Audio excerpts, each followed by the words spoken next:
The train hissed its last breath against the dry earth, a sound like something dying slow and soft. Dust curled up in farewell, catching the lace hem of her dress, graying it before she'd even stepped off the platform.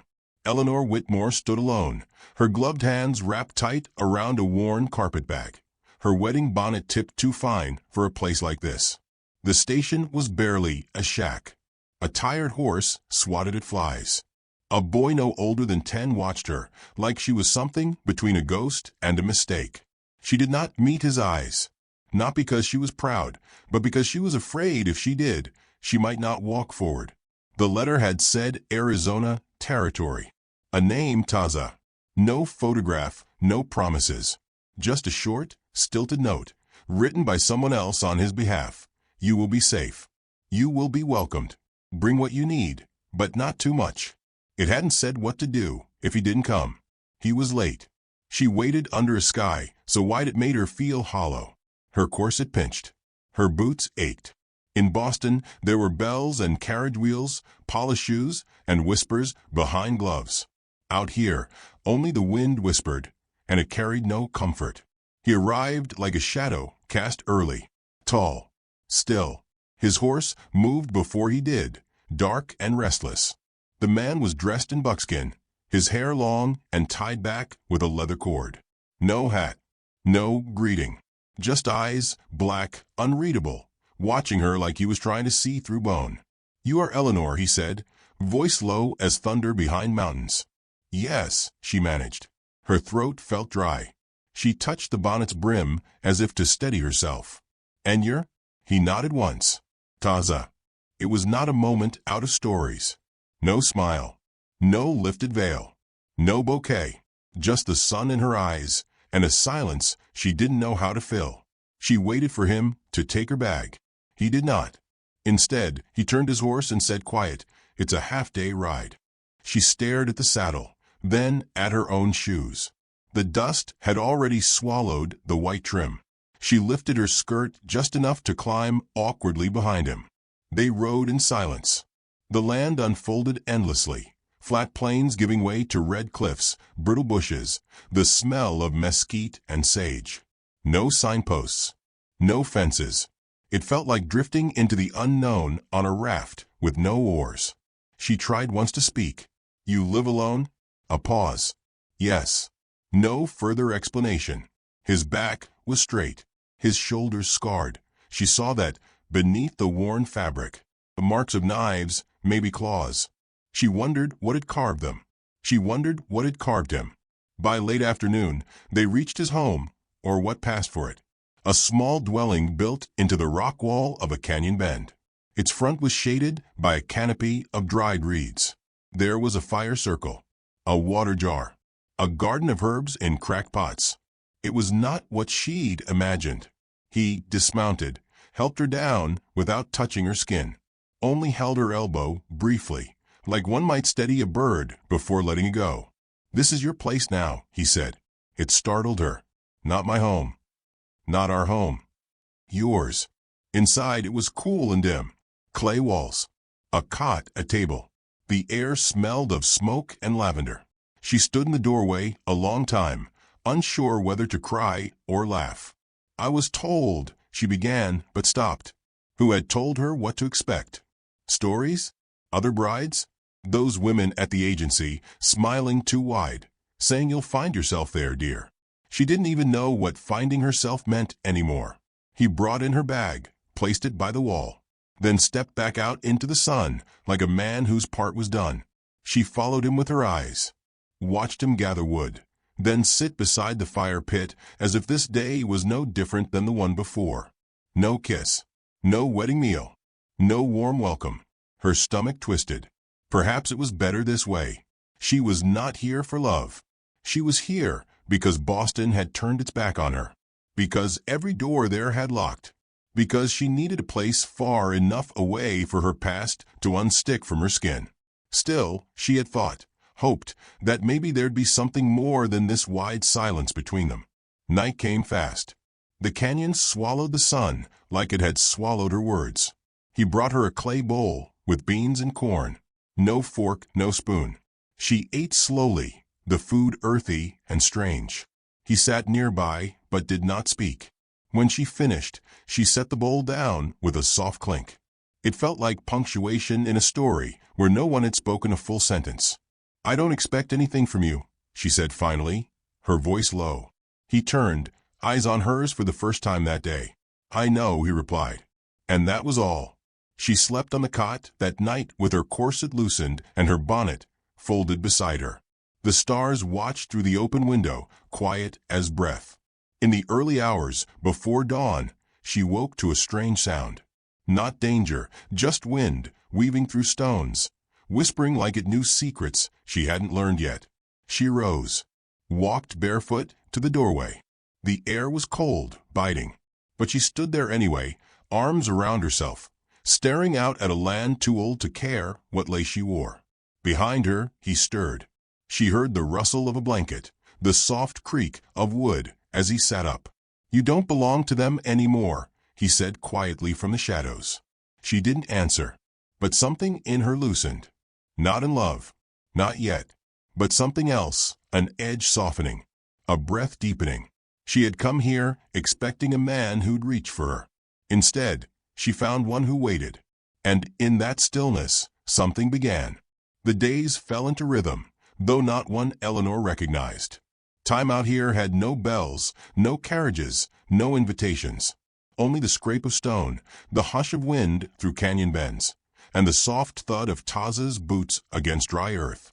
She woke with the sun and worked without being asked, sweeping the clay floor, sorting herbs she didn't know the names of, boiling water too long or too little. Her hands, once familiar with embroidery thread and ballroom fans, blistered against wood, reddened by scrub. Taza said little, but he watched, not with hunger, not even with curiosity, just the quiet, unreadable patience of someone who had lived among things slower than speech. He fixed what she broke without mention, left her simple tools carved from juniper, laid out dried meat when her stomach growled, but she was too proud to admit it. Still, she fumbled. She overcooked his food one evening, turned the beans bitter and the bread to ash. She'd wanted to surprise him. He sat beside the fire, took one bite, and set the rest down. "I'm sorry," she whispered. He shook his head. "You tried." She hated how it made her ache, that kindness. She would have preferred a harsh word, something sharp to chip away at her guilt. Instead, he offered a wooden spoon the next morning, smooth polished, and left on her table like an apology for making her feel she had failed. She was not used to this sort of man. In Boston, men led with expectation, who she should be, how she should laugh, when she should pretend not to understand. Taza led with space. He never entered a room without pausing, never touched her sleeve, never watched her bathe in the river, though he must have known when she went. He wasn't distant. He was deliberate. Eleanor began noticing things she hadn't in the first days. How his hands were always steady. How he knelt beside his small garden each morning as though speaking to it.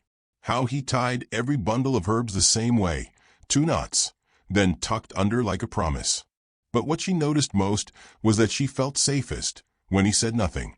The silence between them became a kind of thread. Not cold, not empty, just unwritten. Something waiting to be named. It was Grandmother Ahe who first broke that stillness.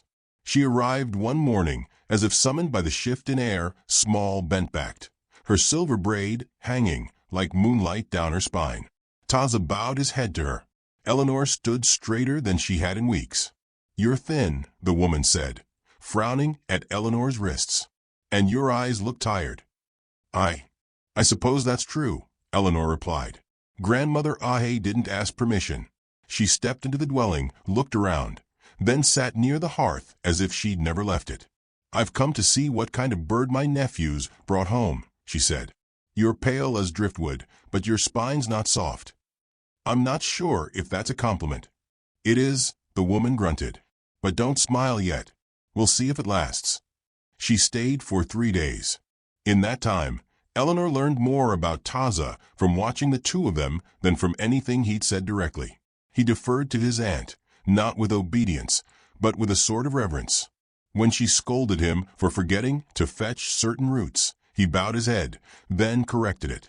When she teased him about not yet making a blanket for his bride, he only stirred the stew a little harder. On the second evening, Grandmother Ahe took Eleanor's hand and pressed her fingers to a bundle of dried flowers. "You miss someone," she said, voice low. "Or something." Eleanor did not answer. "You don't have to say it, but you'll carry it quieter if you let it sit beside you instead of inside you." That night, Eleanor dreamed of her mother's piano, of red wallpaper and the crying of a child she never held long enough. The next morning, she wandered to the canyon mouth alone. She sat beside the wind-worn rocks and whispered apologies into the dirt. Apologies to herself, to the child, to no one. When she returned, Taza was seated by the fire with a boy beside him, no more than 5 or 6. Wild hair, grinning teeth, feet bare and scarred from play. "This is Little Fox," Taza said. The child didn't wait for permission. He ran straight to Eleanor, hugged her legs, and said, "You smell like soap." "Like good soap." She blinked. "Thank you. I think." "He doesn't speak to strangers usually," Taza said. "I'm not a stranger." "I'm pretty," Little Fox announced, face proud. Grandmother Ahe laughed. Taza just looked at Eleanor, and for the first time, there was something close to humor in his eyes. Not a smile, not yet, but a softness, like thawed ground beneath cold stone. Little Fox became a constant presence. He followed Eleanor while she tended the fire, tried to imitate her sweeping, even asked to be brushed like her hair. She braided his long strands once, and he ran through the canyon yelling he was a warrior bride. Taza had shaken his head, but said nothing. There was a morning when Eleanor was grinding corn badly, awkward, uneven, losing most of the wind. Taza approached and knelt beside her. Without asking, he guided her hands. Just once. His fingers over hers, light, sure. She held her breath. He did not linger. But after he left, she noticed her palms remembered the rhythm. One evening, while they all sat together, Grandmother Ahe asked, "What did you expect to find when you came west?" Eleanor thought long before answering. "A man who'd rescue me. A new name. Maybe peace." "Did you find any of it?" She looked at Taza. He was watching the flames. "No, but I found a place where no one asks me to pretend." That earned a nod from the old woman. "Then you're learning." That night, Eleanor couldn't sleep. She stepped outside barefoot, the earth still warm. She looked up at a sky so full of stars it made her ache. Behind her, the door opened. Taza stood silently, then pointed to a ridge in the distance. "There is a spring there," he said. "If you follow the song of the wind, it will guide you." She turned to him. "Is that how you live? By listening to the wind?" He nodded. "It always tells the truth, even when people don't." A pause settled between them. "I've lied before," she whispered. He didn't move. "Then tell the wind." "Not me," he said. "It's better at forgiving." She looked toward the horizon. Her eyes stung. She did not know why. Or maybe she did. In the morning, she would walk that ridge. Not to escape, but to listen. For now, she stood between the fire and the stones. And, in the hush that followed, something like healing began. Eleanor woke with dirt beneath her nails and a strange peace in her chest. The morning had come soft, windless, as if the canyon itself held its breath. She had gone to the ridge the day before, as Taza said, following no trail but the hush of the air and the ache in her bones. The spring had been there, small, hidden, framed by moss and stone. She had knelt and whispered things aloud that had no home in her mouth before now. That evening, she returned quiet but different. Taza had not asked where she'd gone. He only placed a fresh loaf of cornmeal bread near the hearth, then left her space to eat alone. Now, dawn colored the canyon walls in bruised lavender and rose. She moved about the home slowly, folding her blankets, brushing the dust from the corners with the dried yucca stalk she'd shaped into a broom. Little Fox had stayed the night with his cousin in the village below, leaving the silence fuller, sharper. She turned her palms over, callous now, tanned at the edges. Her hands didn't look like Boston anymore. They looked like they belonged here. Her satchel still sat near the wall, unopened since that first night. She knelt beside it, heart thudding, and untied the leather straps. Inside, a brocade shawl, unused perfume, a folded photograph of her childhood home, and the letter. The one she had written and never mailed. Her hands shook as she opened it. She had written it weeks ago, on the train, in a fever of guilt and memory. It was meant for the man who'd once promised to marry her, Julian, with his fine suits and empty promises. In it, she'd poured out everything. The pregnancy, the loss, the bleeding that wouldn't stop. The way his mother had sent her away in shame, whispering about sin and discretion. She had never sent it. She had tried to leave it behind, like the child. But both had followed her across the plains. Her fingers trembled. She stood, walked to the table, and left the letter there, unfolded, waiting. Then she stepped outside and began to shell beans. When Taza returned from gathering wood, the letter caught his eye before she did. He picked it up and read without asking permission. She didn't watch him read it. She couldn't. Her hands worked slowly, clumsily. The beans slipped from her grasp. Her breath grew short. Every second dragged like a stone pulled uphill. She waited for a sound, anger, pity, disgust. Anything. There was none. When she finally turned, the letter lay flat on the table again. And Taza was gone. Panic rose like fire in her throat. He'd left. No note. No sound. No explanation. The hours passed, dry and punishing. She didn't cry. She swept, scrubbed, stirred pots she had no appetite to fill. She told herself she'd known this could happen. That kindness was not the same as affection. That even a good man could walk away.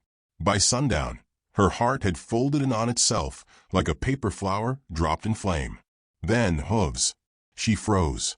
He rode into the yard without hurry, a cedar bundle on his saddle, and something wrapped in deerskin strapped across his back. He dismounted quietly, like always, and carried it toward her.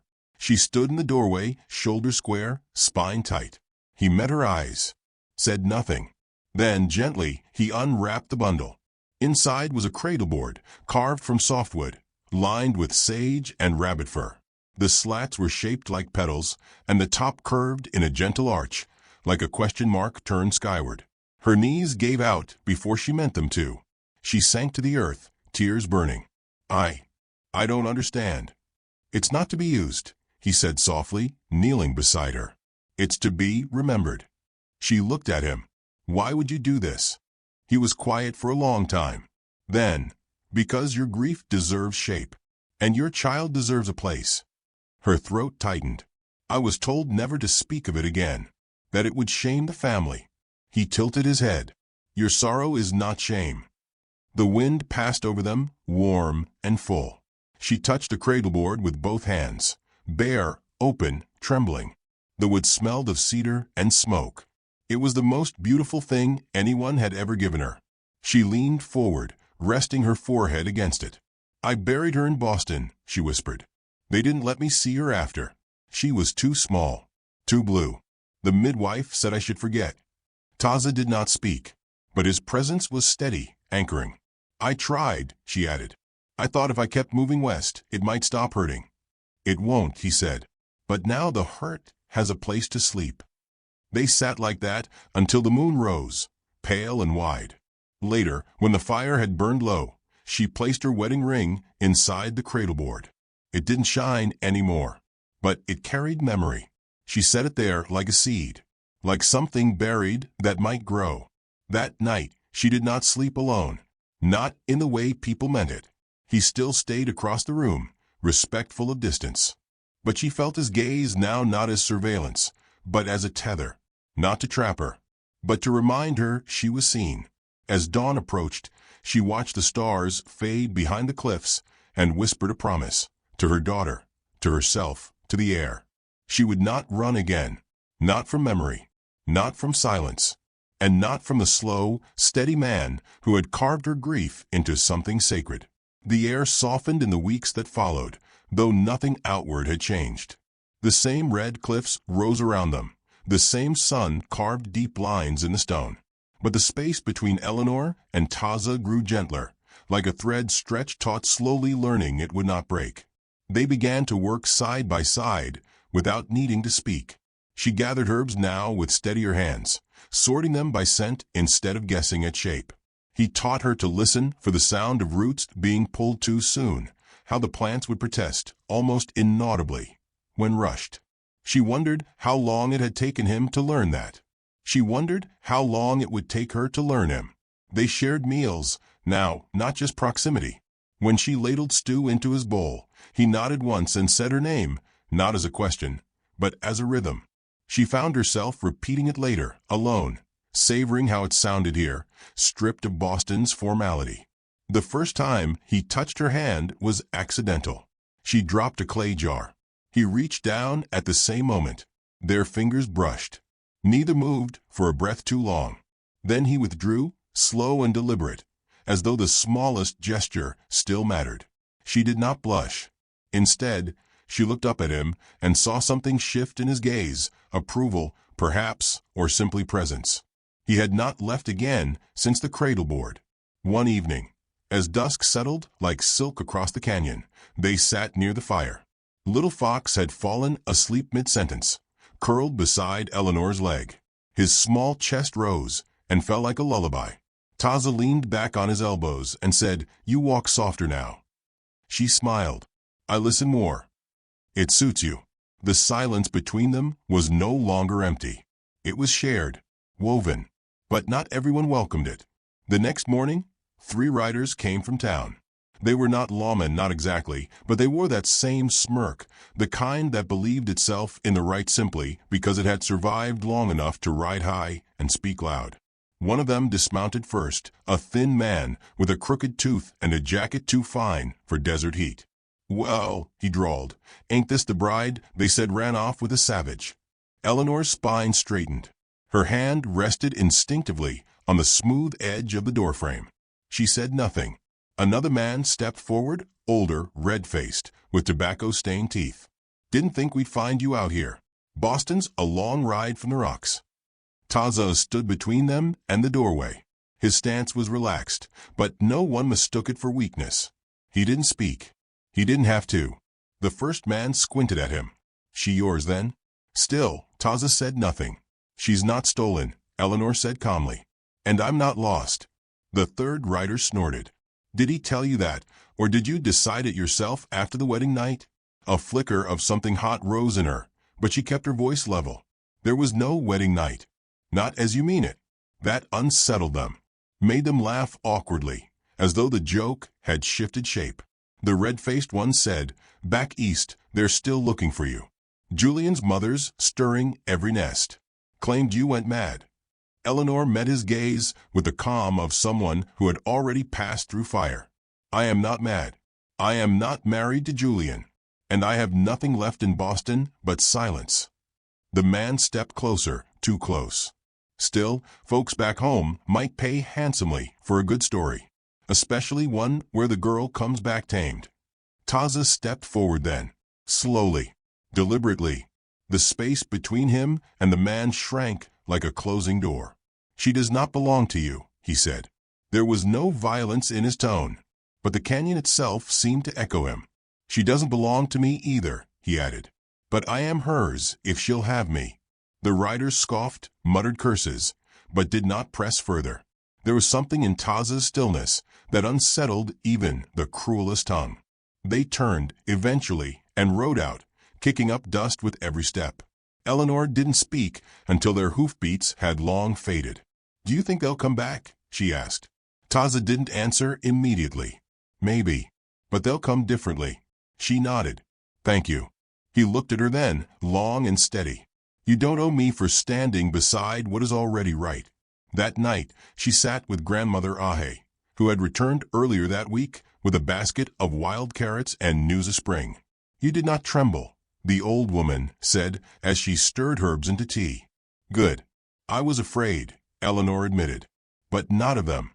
I was afraid that some part of me still believed them." Ahe handed her the tea. "Believing the wrong things is a sickness. But now you are healing." She sipped. "I think. I love him, but I'm not sure he knows what to do with that." The old woman chuckled softly. "He does. But he moves slow, like water over stone. You rush it, you ruin it." Eleanor looked toward the doorway, where the stars began to rise. "I'm not rushing," she said. "I'm just ready." The canyon wind picked up then, whistling low and long across the open door. Eleanor rose and stepped outside. The world stretched out before her, vast and dark and full. Behind her, Taza followed, silent as always. She reached for his hand this time, and this time he did not pull away. The wind came hard that morning, low and fast, like a whisper turned into a warning. Dust curled at the edge of the horizon, rolling in from town like a storm that had learned to wear boots. Eleanor stood outside with her hands in the wash basin, but the chill that moved through her spine wasn't from water. Taza was tying bundles of dried corn along the rafters when he paused mid-motion, his head tilted slightly, listening, like the canyon itself had spoken something only he could hear. 3 riders again, this time not townsmen, but officials, deputized by a courthouse 2 days' ride east. Their badges were tarnished, their papers neatly folded. The youngest among them had nervous eyes. The oldest had a too-tight smile that didn't touch his voice. "Ma'am," the elder said, dismounting and tipping his hat. "You Eleanor Whitmore?" She dried her hands slowly, met his gaze without bowing her head. "I am." "Well then, we're here on behalf of Judge Raylan, Boston District. Received a formal inquiry about your whereabouts. Seems your family still claims some legal concern over your condition." "My condition," she repeated. The words tasted like rust. "And what condition is that?" He cleared his throat. "Mental distress, potential coercion. They claim you were taken under false pretenses. That this marriage," he gestured vaguely at Taza, "was not entered into lawfully." The second deputy unfolded the letter. Signed by Julian Whitmore and Mariah Ellery, with witness from the Boston Women's Correctional Trust. The name struck like a match in her gut. Julian, still trying to own her, still clinging to a version of her that never survived childbirth. Taza stood at her side now. He didn't ask. He simply appeared, shoulders squared, voice like a drumbeat. "She came of her own will." "That may be, sir," the elder said. "But the law doesn't see will so easily when it travels this far west. There's protocol." "There's truth," Taza answered, calm but firm. "And she's already spoken it." The deputy shifted. "We can take her in for a few nights. Let the papers pass hands properly. No harm. No chains." But chains didn't always need metal. Eleanor knew that. So did Taza. She stepped forward. Her voice was clear, cold, stronger than the canyon wind. "I'm not going." The deputy hesitated. "That ain't really your call, miss. You're still legally tied to." "I buried that tie," she cut in. "Along with the child I carried. Along with the woman you think I still am." Taza didn't move, but the air around him seemed to hum. Not loud, not threatening, just deep, like earth remembering thunder. The younger deputy looked uncomfortable. "We're not here to harm, ma'am. Just to verify." Eleanor lifted her chin. "Then verify this. Ask me where I choose to live. Ask me who I stand beside. Ask me whose name I carry in my bones, not on your papers." Silence fell heavy. Then came Grandmother Ahe, walking up from the bend with a basket of sage and 3 elders from the village behind her. She looked the lawman over like someone inspecting meat. "You want legality?" she said. "Then see it." She pulled from her basket a woven blanket, red, black, and bone white, old as memory. With it, she unfolded a small leather pouch, revealing a handful of smooth stones carved with tribal symbols. "This woman was welcomed by our fire, given name and shelter. She walked with grief and gave us her honesty. That is ceremony. That is consent." One elder stepped forward and placed the blanket around Eleanor's shoulders. Another held the stones and began to speak in Apache, a rhythm older than ink and seal. The deputies didn't interrupt. They couldn't. When the word ceased, Eleanor stepped forward. The wind tugged at her dress, her hair, her voice. But she held steady. "Do you see now?" she asked, eyes not pleading but daring. "You can write my name on every sheet in your courthouse. It won't change where I belong." The older deputy exhaled through his nose. You understand this ain't just about what you want. Your family. Isn't my family, she snapped. Then softened. Not anymore. The man looked at Taza. You intend to keep her then? Taza met his gaze, expression unreadable. She is not mine to keep. But I am hers if she still wants me. Eleanor didn't wait for permission. She reached for his hand and said, without shame, I do. For a moment, the whole canyon held its breath. Then the elder deputy nodded once. We'll mark it as resolved. Paper doesn't stand up well in the wind anyway. They left, dust trailing behind them. Letters folded and forgotten. No one cheered. No one clapped. But something sacred settled. Later, beneath twilight, Eleanor and Taza sat by the fire. He held her hand openly now, not out of claim, but of presence. The cradleboard sat nearby, still empty, still whole. I thought they'd take me, she whispered. I would have followed, he said. She leaned into his shoulder. Even back to Boston? He shook his head. No, just wherever you went. The stars burned low and wide. The fire cracked. You're not like I expected, she said. He looked at her then, his voice slow and steady. Neither are you. A pause. Then he added, quiet as thunder over the hills, but I prayed for someone who would hear the wind like I do. Eleanor smiled, the blanket still wrapped around her shoulders. I didn't know I could, she whispered. You always could, he said. You just had to stop listening to those who couldn't. In the distance, the canyon echoed. A low, rumbling hush, like the land remembering a name worth keeping. And that night, when she said his name aloud, it rolled from her mouth not as question or claim, but as answer. A name that belonged not just to a man, but to a life finally chosen. A name the thunder carried, proud and whole.